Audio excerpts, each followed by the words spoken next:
Good evening, and thank you so much for your time. My name is Lillian Muli. It's time for 101. The hashtag is 101. The show is getting even bigger and better. Tonight, we're crossing borders to Lagos, Nigeria. And in studio tonight, I've got a big mega star, Mike Ezuruonye. I will ask him if I pronounced his name right. Okay, this is one of Nigeria's biggest male actors, and he is in Kenya. We'll be catching up with him shortly just to hear what his life story is.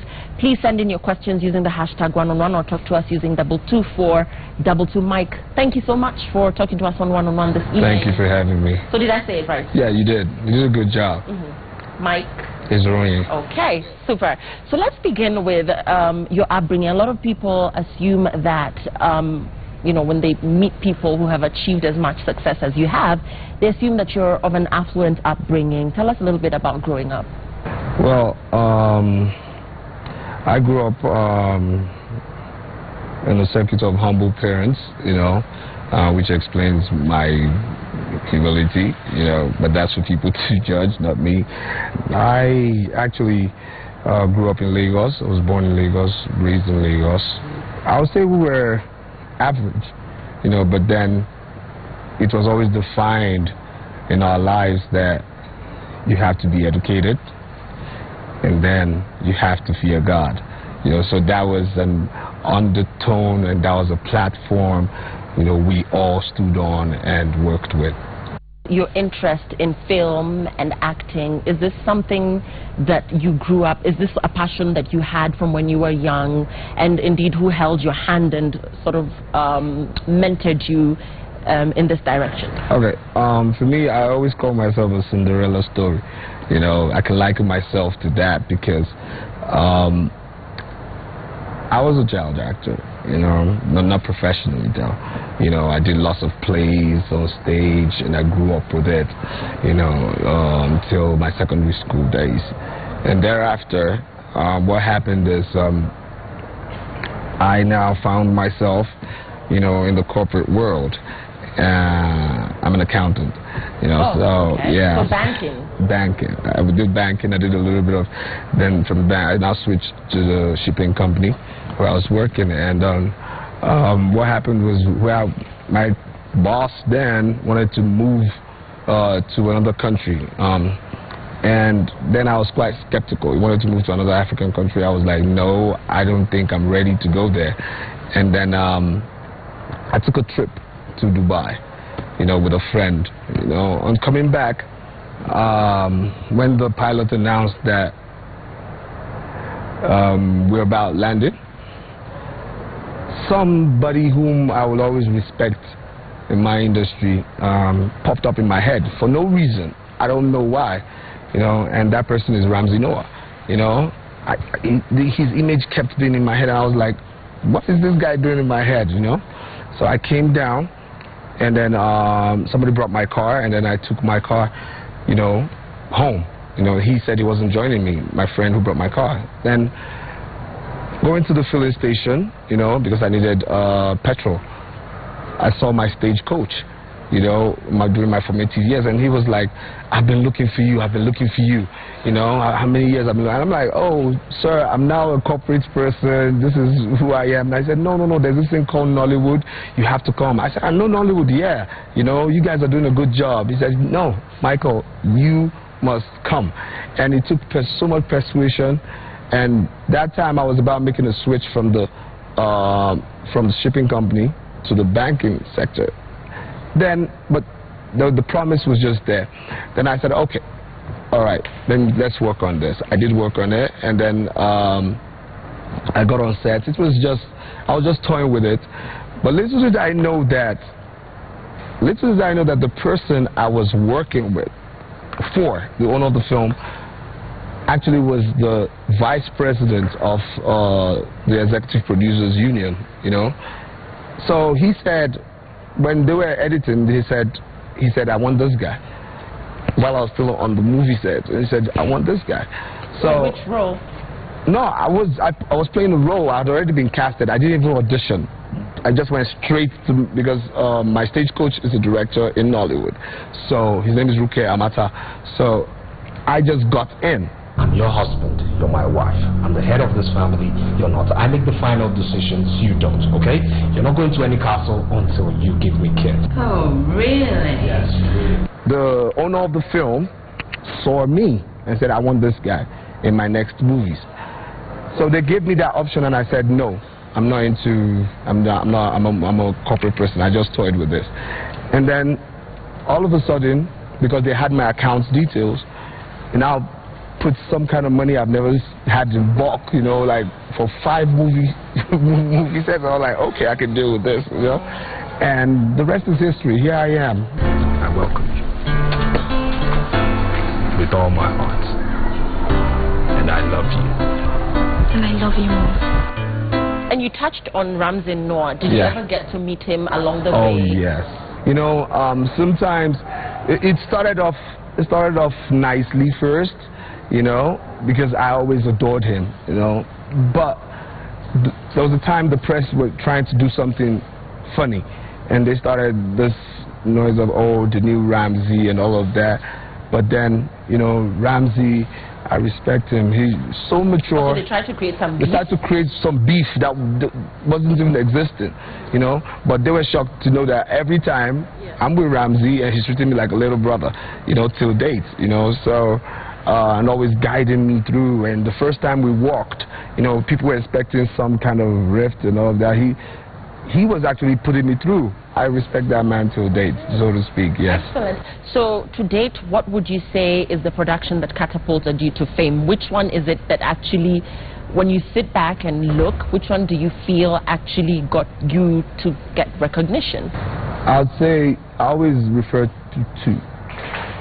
One, Broken Marriage was where people saw my face. There was now a face, not the name, okay? Then when I did the movie with Genevieve Naji, I did the movie with her, and Richard Mofe-Damijo, that was what catapulted me. Like, everybody now said, okay, who's this guy? What can I possibly do to you in this state? Look, I just need you here and I just need your company and that's that. Let's get married. Let's get married. The phrase is walking down the aisle and not being wheeled down the aisle. How can I get married to you in this condition? I don't care.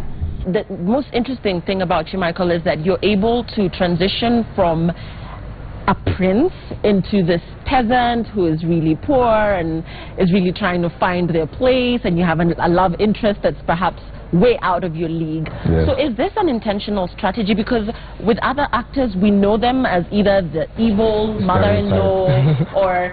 So your ability to switch from one character to the next in different productions, tell us about that. Initially, it's about the act of what you want for yourself. When I started, I was always cast as a very angry guy. What do you want to do? Now I'm the short man who Andrew the giant. Eh? Wait. So you feel say you just beat my sister anyhow and nothing will happen, Abi? No, if you think you feel say nobody will fight for them, okay?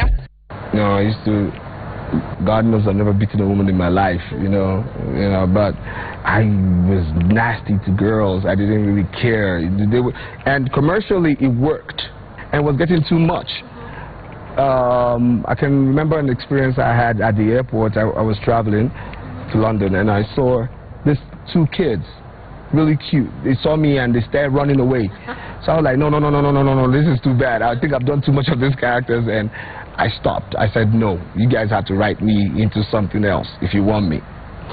So they tossed some characters that would have literally been given to some older actors then were thrown at me. So I think I did a good job, and that's why, you know, today I have refused to be an actor, you know, penned down to any genre. So in other words, you're I nothing do everything, yeah. like the characters you play. Like, you're not this mean person, or you're not very poor man. But you know the funny thing, yeah, for me it's acting. If you give me a role that is not literally the everyday Mike, then I'm challenged. But if you give me something that is me, I'm glided. So who is Mike? Mike is, I'm a city boy. I'm so city. I'm born in the city, grew up in the city. I'm a city boy. I'm not always the kind of person that will even want to travel. It's funny enough, before I could speak my language, I was 10 years old. And my father was very embarrassed because, you know, then if we have people who come from our village or some people, they speak the language to us, I speak English back because we're in the city. And my father said, no, this can't happen no more. And he sacked every maid that was working with us and brought local ones from the village. You're Igbo? Yeah, I'm Igbo. So he brought Igbo people who couldn't speak good English, you know. So the only way I could communicate with them was speak my language. And then he made it a point of duty that any time there is a break, even if it is 4 days, we are going to the village.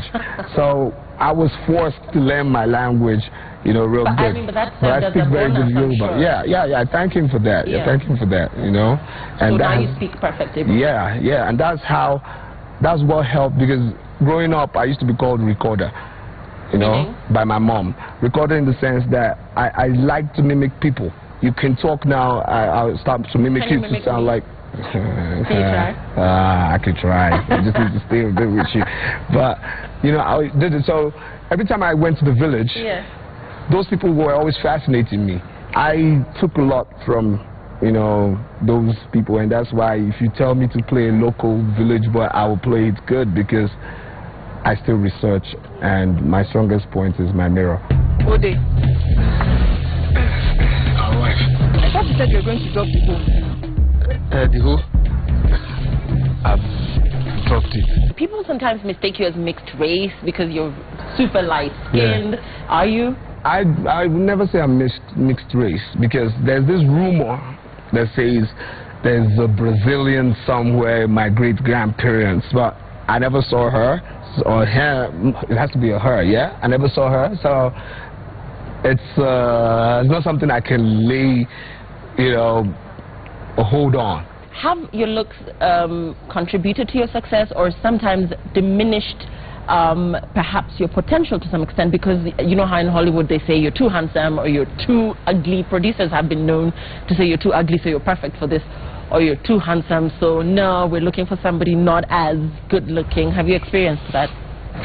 No, because my ability to be versatile has helped me a lot, you know, when it comes to being successful in my own field. Movie making is not my first pedestal to PR with people, and that has really helped me. And finding your place in a saturated industry, you talked about Ramsey Noah. There's countless others, and not only male.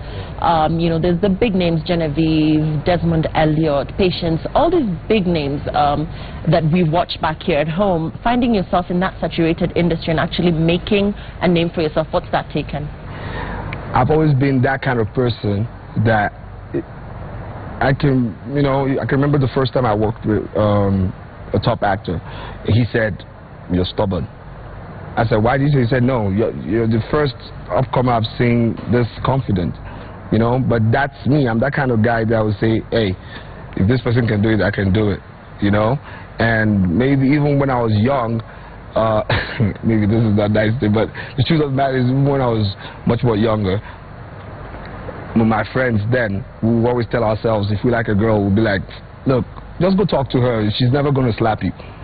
So I've grown with that, you know. So I'm that kind of person that I always say, "Look, I can do it." But I just consider myself very blessed and fortunate. Money, power. I'm the president's son. Have you encountered low moments in the industry? So far in Africa, let me not just say Nigeria, you know, it's always been privately ridden. Movie making has been a private thing. We've not really had proper conglomerates, you know, who really spend their monies on movie making, who say that is a business, you know. We don't have that yet. So everything so far has been privately driven, and you know, whoever that is working, whoever that is a producer can only do within a market, within the limits of what's the power of his pocket. I want to talk about Nollywood, and I want to talk about the African story and the way it's being told. Critics would say I mean, let's start with what critics are saying before we applaud it. Critics say, or some critics feel, that the Nigerian story is cliche. It's got a bit of witchcraft in it. That it's the typical, very predictable sort of plot. I don't know how true this is. What have you observed in the storytelling there?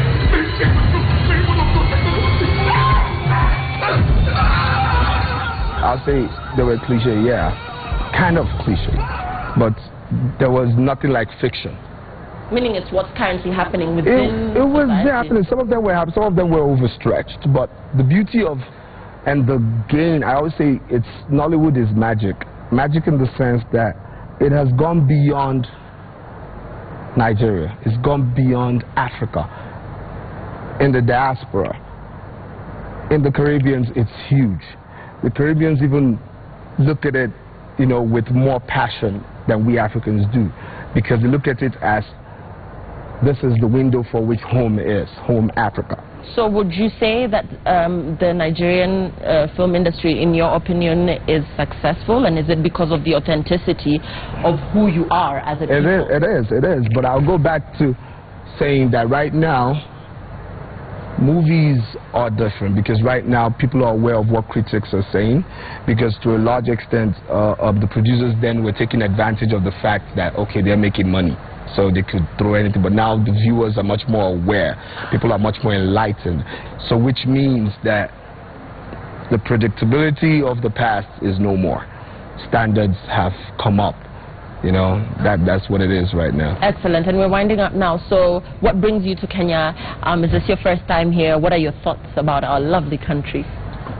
I came here 5 years ago, and I think I am so elated being here. But at the same time, when I came, I was sad. Sad because Kenya hasn't been shown as what Kenya truly is to the world. And this is a challenge to the Ministry of Information, the Ministry of Culture and Tourism.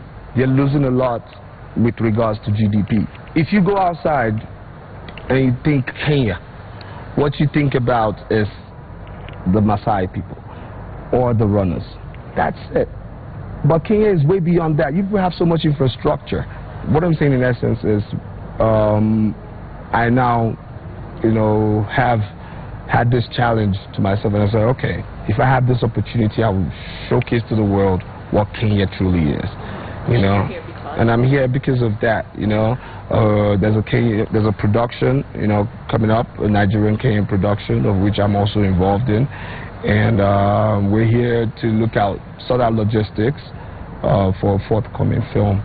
That will be shot in April, and of course will showcase light, sounds and beauty of Kenya. So the aggressive nature of the Nigerian people is known the world over. So the Kenyan aspiring actors, or even the ones that are already established but might not be getting as many opportunities back here at home, may be asking, is there room in Nigeria for them? Because we know here we've featured a couple of Nigerian actors in some of our productions, but what about in Nigeria for a Kenyan actor? I was part of the league of people who started with Ghana, and today you have Ghanaian stars. We had the synergy.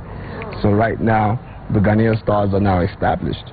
So now it has come to Kenya, and I'm still part of that league of people who have chosen to take up that mantle with other Kenyan producers as well, to establish that bridge. God willing, I say this positively, there will be so many productions coming to Kenya. You know, it's just the government right now, because what it is this, I always say this, movie making is beyond the actor. People think movies, they think the actor. The actors constitute less than 30% of the whole movie crew. So it's a ripple effect for success. And when I mean ripple effect for success, is this is what has happened in Nigeria. This is what Nollywood has brought. A movie, for example, here, the people selling cables will gain, selling electric parts. generators, the boutiques, the people selling, the people who cook food, hospitality, hotels, because the crew have to be in hotels or guest houses. People, the props and sets. You know, there's so many jobs that one film can bring, and so much revenue one film can bring. In fact, in Nigeria, every governor has a project for Nollywood. Good, good. So we're winding up now. What don't your fans know about you? You're fairly young, 1982, meaning you're about 33 or 34, so a very young man. Girls are the ones that have an issue with telling their age. So what do you do away from the screen? I have a passion for traveling. I travel a lot. You know, I just look at it as a means for information. What's the most absurd thing you've ever heard about you? You know how celebrities spark controversy by default, not necessarily because they're bad people, but... Yeah, Kenya has given me like 2 girlfriends already. Really? That I've not even met. You know, I met one of them just yesterday. So I'm like, hey, they say you're my girlfriend. You know, and she was laughing about it. I'm not going to call her name. You go find out yourself. But, you know, it comes with the territory. Yeah. But on the scale of being scandalous, you will not read anything scandalous about me. A lot of Kenyans celebrate your work. You're a household name here. Thank you. So, you know, a parting shot for them. Alone, we can't do anything, but together we can do too much. And I just say thank you for supporting us and keep supporting us, because this is ours. For those who want to come into the industry, because there's too much case of razzmatazz chasing, or just you want to be a celebrity. It's good, but I always say this: have passion, have drive, work hard, and your education, get that education first. That gives you so much confidence to be anywhere amongst every professional. You know, with regards to affording certain amenities, you can stand up and say, yes, I'm an actor, I'm a filmmaker, I'm African. He is as good as he looks, by the way. He is really, really a big star back home. Thank you, Mike, for talking to us. Thank you for having me. On One-on-One. That's all the time we had on One-on-One. The hashtag is One-on-One. Please keep tweeting, keep talking to us, and we'll catch you again next week, same time. Good night.